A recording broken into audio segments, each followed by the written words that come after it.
What's up, YouTube? Just wanted to give a shout out to my subs real quick. So I got off work, man. I was pretty tired. Really just could have stayed sleeping, to be honest, because I took a nap. And I don't know if this has actually ever happened to you guys, but I legit woke up from my nap and I thought that it was the morning because I looked at my clock and I thought that I was running late. And I actually went as far as I got up and put my work pants on, and I had noticed that my wife wasn't in bed because she usually is when I get up for work. And so I was looking for her, and dude, it didn't hit me until like I got downstairs that it was still the evening and I just had taken a nap. So that's how tired I was, man, but the nap felt good. But anyways, I could have just stayed at the house, man, but this weather right now here in Indiana is it's perfect outside right now. And so I had to come out here and take advantage of it, man. Because it seems like as you get older, you know, life comes, responsibilities and family and just stuff you got to take care of first. It seems like your windows to do the things that you love and enjoy sometimes can shrink a little bit from when you're younger or when you're single.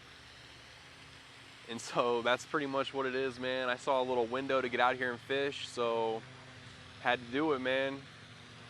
But I think when you get your windows smaller, I think it makes you appreciate it more too, because it just does, man. You just don't have it as much.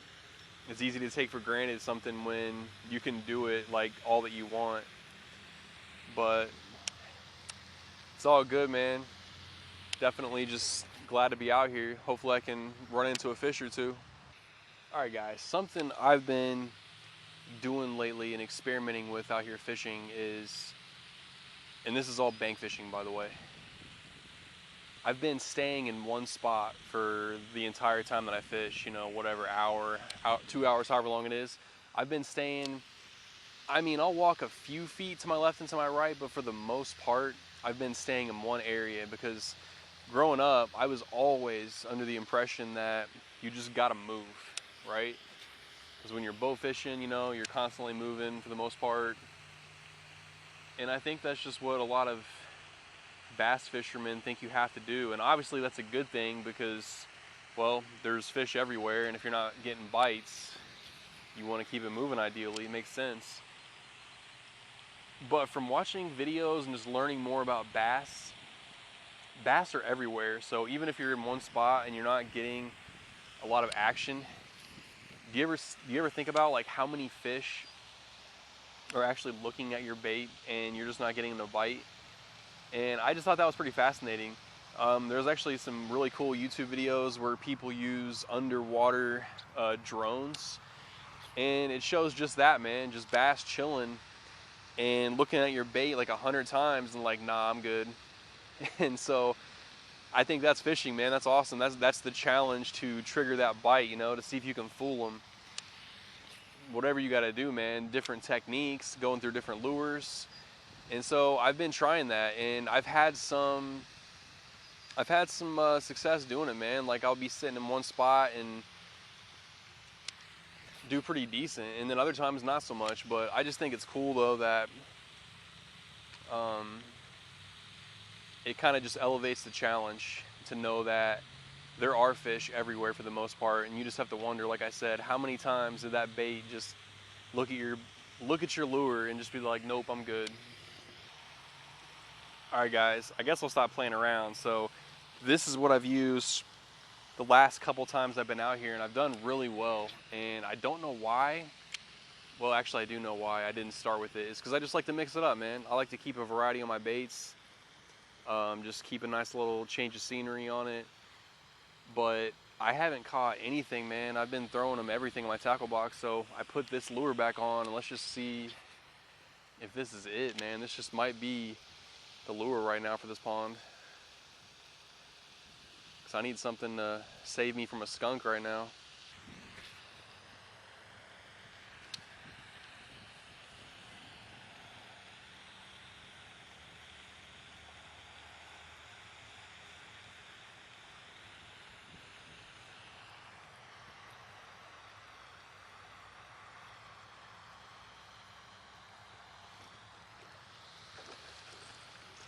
There it is. Put the rattle trap back on and look what happens. Pretty nice little bass too. Okay, it's not huge, but sometimes that fish that saves a skunk feels pretty good. So man, going back to this lure, guys, I've had this forever and this thing has been a trooper. I'm trying to think. I know it's a red-eye shad. I want to say Kevin Van Dam crankbait. I want to say I got it at Walmart, but awesome lure, man. And I'm not sure exactly why, but when I fish rattle trap when I'm bank fishing on, you know, ponds or small lakes, for some reason the bass hit this thing like, I would say 75% of the time, pretty close to the bank, like a few feet off the bank. Don't know why. So if you're throwing a rattle trap, you know, make sure you reel that thing all the way in, because sometimes it's easy to pull up on a lure and give up on a cast too soon.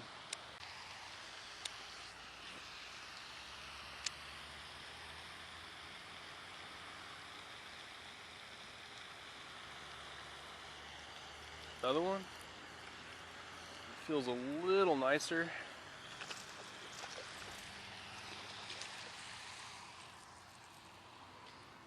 Man, this bait's the game changer, baby.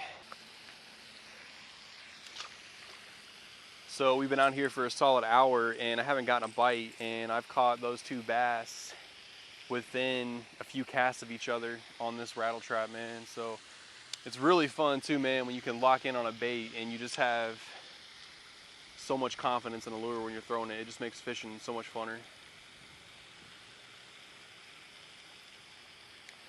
And so at this point, man, with that action, I'm basically just locked down and committed to this pole and this lure. So I might actually just stroll down this bank a little bit and just rip this thing like crazy before I get out of here. So man, I was just thinking,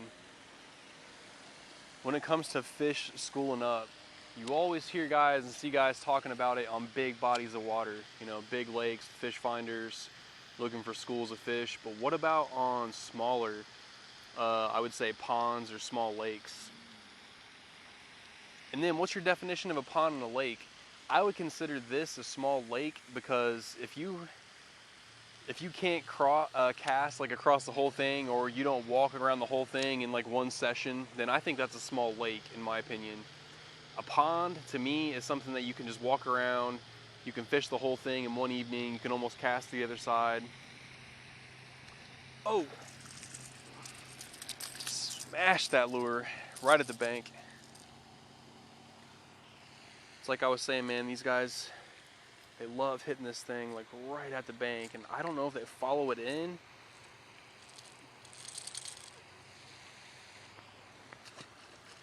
or they're just chilling by the bank. But hold on, bear with me 1 second here. So like I was saying though, I'm curious about schooling fish in small bodies of water, if it works the same way. I would assume yes. If anybody watching this video has any insight on that, I'm actually really curious. Because I think that, at least for me, I automatically just write it off on small waters. I just think that that's a big lake thing. That's just something I'm curious about, man. I want to do some more research into it, and I guess from an experimental standpoint, from fishing, I mean, I guess you could just say, if you catch a fish in one spot, just like, you know, keep pounding that one spot and see what happens. Is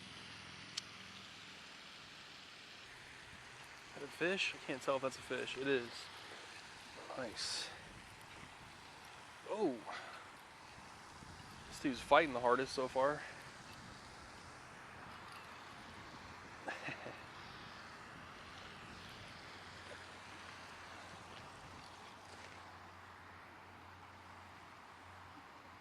I would say that has something to do with it. So I side hooked him, because man, this guy was fighting like he was like a 2 or 3 pounder.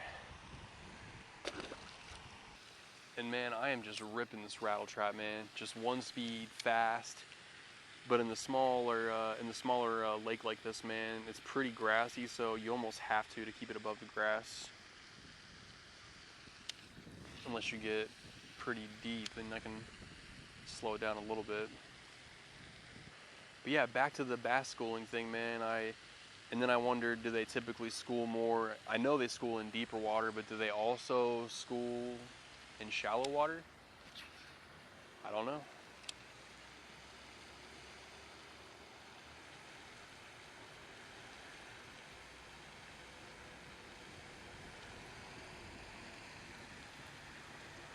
Oh, there's one.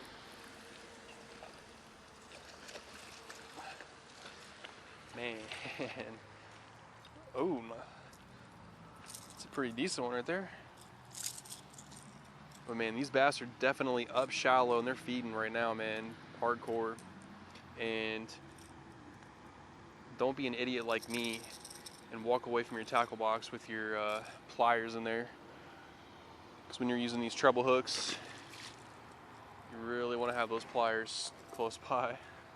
Man, that's why I love fishing though, dude. I mean, came out here, like I said, for a good little 45 minutes or so, not a bite, and then I changed lures, I found the right lure, and then bam, dude, I don't even know how many little fish I've caught in the last 20 minutes or so.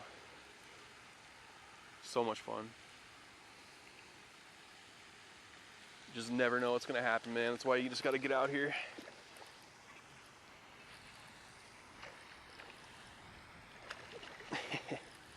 Oh yeah, this one's nicest one of the night so far.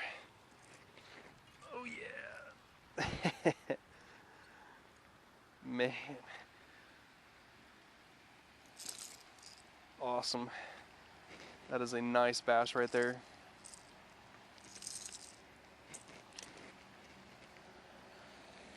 What a fish. These things are just on a feeding frenzy right now.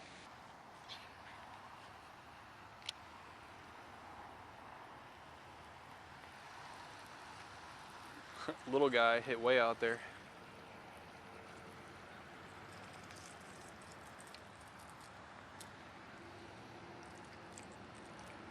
Look at this little dude, man. Look at this little fish. This little sardine just hit this lure. All these bass, man, are trying to get in on the action right now. And that's what's really crazy too about bass, man. It's like they're all in like a hive mind type thing. Like it seems like when they start feeding, they all just turn on at the same time. It's so wild.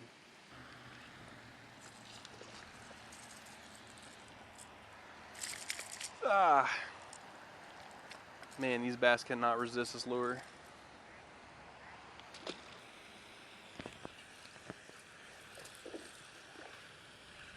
Oh yeah.